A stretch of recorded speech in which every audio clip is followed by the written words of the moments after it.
हरियाणा में विधानसभा चुनाव के चलते सभी राजनीतिक दल चुनावी मोड में आ गए हैं। लोकसभा चुनावों के बाद ये तो तय हो गया है कि इस बार सूबे में कांग्रेस और बीजेपी के बीच कांटे की टक्कर देखने को जरूर मिलेगी। लेकिन सवाल यहाँ ये उठता है कि राज्य में दूसरे दल जो गुपचुप तरीके से खुद को मजबूत करने में लगे हैं, वो इन दोनों पार्टियों के लिए मुश्किलें कैसे खड़ी करेंगे। क्या राजनीति में सक्रिय छोटे खिलाड़ी बीजेपी कांग्रेस का गेम खराब कर पाएंगे या नहीं। लोकसभा चुनावों के रिजल्ट के बाद से ही हरियाणा का चुनावी माहौल बेहद गर्म है। हरियाणा में सक्रिय दूसरे दल जिसमें जेजेपी, आईएनएलडी, आम आदमी पार्टी इस बार कांग्रेस और बीजेपी के खिलाफ अपनी सहूलियत के हिसाब से गठबंधन कर रहे हैं, ताकि वो इस बार इनके वोट बैंक में सेंध लगाकर चुनाव का गणित बिगाड़ सके।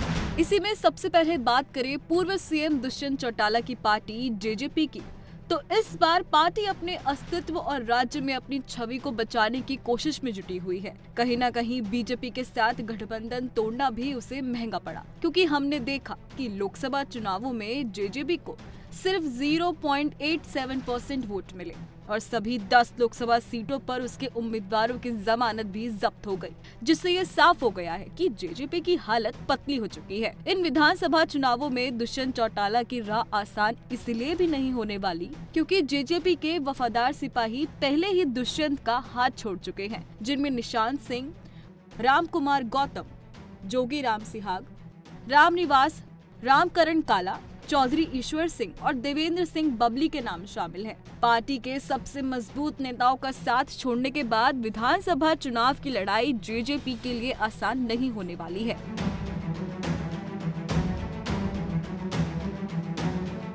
अब बात करें आईएनएलडी की, जिसने इस बार बसपा का हाथ थामकर राज्य की 90 सीटों पर चुनाव लड़ने का फैसला किया है।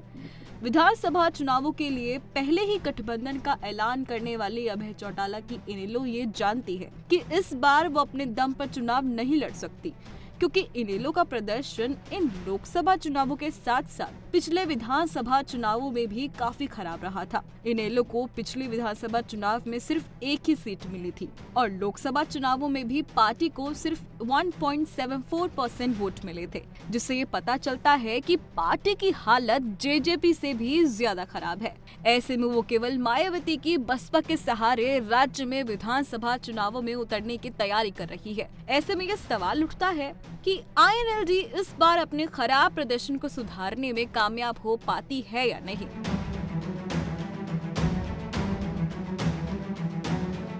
आखिर में बात करेंगे शराब घोटाले में बंद दिल्ली के सीएम अरविंद केजरीवाल की पार्टी आम आदमी पार्टी की। इस बार आम आदमी पार्टी हरियाणा में इंडिया गठबंधन के बिना ही विधानसभा चुनावों में उतरने का मन बना चुकी है।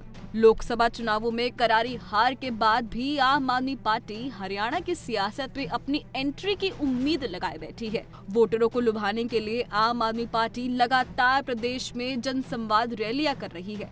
इतना ही नहीं, सीएम की गैर मौजूदगी में सुनीता केजरीवाल लगातार पार्टी की गारंटी प्रदेश में बांट रही हैं। ऐसे में ये देखने वाली बात होगी कि क्या इस बार विधानसभा चुनावों में आम आदमी पार्टी अपना जादू बिखेरने में कामयाब हो पाती है या नहीं। राजनीतिक पंडितों का मानना है कि अगर ये चुनावी दल राज्य में सक्रिय होते हैं तो ये कांग्रेस और बीजेपी के वोट बैंक को बांटने की ताकत रखते हैं, जिससे शायद एक बार फिर बीजेपी और कांग्रेस का वोट बैंक बिखर जाए। खैर, ये तो आने वाले विधानसभा चुनावों के रिजल्ट्स के बाद ही पता चल पाएगा।